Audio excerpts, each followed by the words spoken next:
Assalamualaikum warahmatullahi wabarakatuh. Jumpa lagi di channel Ayahnya Hafla.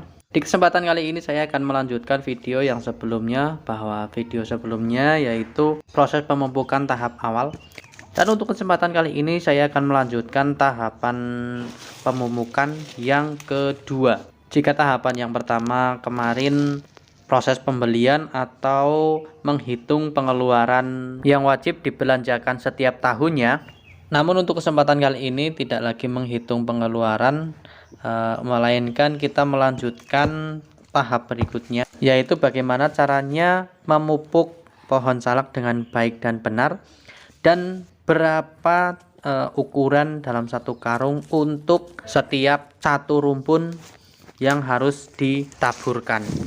Namun sebelumnya, jika kita menginginkan hasil panen yang banyak, buah yang bagus, dan nilai jual yang tinggi, itu sangat cocok jika menyimak video kali ini, karena video kali ini membahas tentang perawatan salak pondoh dalam tahap pemupukan. Mengingat pemupukan itu sangat penting, maka kali ini saya akan membahas bagaimana caranya pemupukan dengan baik dan benar.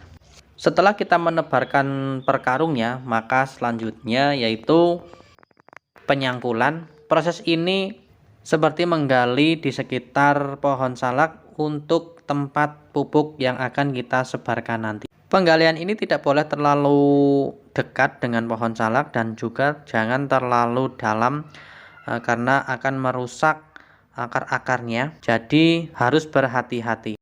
Pembuatan lubang seperti ini bisa dilakukan bersamaan dengan penyangkulan atau penggemburan agar kita meminimalkan beberapa pekerjaan. Yang pertama pemupukan, yang kedua penggemburan, dan yang ketiga merapikan batang-batang pohon salak yang sudah kering. Oke, untuk tahapan selanjutnya yaitu penaburan. Sedikit saya jelaskan bahwa ini adalah kohe yang saya pesan kemarin, cukup bagus untuk penggunaan pohon salak, pemupukan pohon salak. Dan untuk ukurannya sendiri, pemupukan pohon salak ini kita bisa melihat dari besar kecilnya pohon salak dan juga banyak sedikitnya rumpun yang ada di kebun tersebut. Maksudnya seperti ini.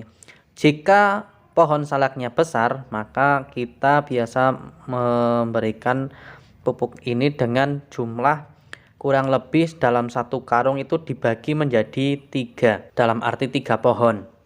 Namun jika pohonnya kecil atau belum terlalu besar, maka dalam satu karung ini kita bisa membagi 4-5 pohon. Begitupun dengan banyak sedikitnya rumpun, bahwa jika dalam satu rumpun itu 1 pohon, maka kita memberikan dalam satu karung kita bagi menjadi 4. Namun jika di dalam satu rumpun itu ada 2 ke atas atau lebih daripada 2, maka kita membaginya dalam satu karung kita bagi menjadi 3 rumpun saja. Nah, itu dia ukuran-ukuran dan bagaimana caranya pemupukan pohon salak dengan baik dan benar. Untuk tahapan selanjutnya yaitu menutup dan merapikan agar pupuk tersebut tidak kering dan menghasilkan buah yang banyak. Maka simak terus video-video selanjutnya agar mengetahui bagaimana caranya pemupukan dari awal sampai dengan selesai. Oke, mungkin itu aja dulu yang bisa saya sampaikan. Mudah-mudahan bermanfaat. Dari saya cukup sekian. Wassalamualaikum warahmatullahi wabarakatuh.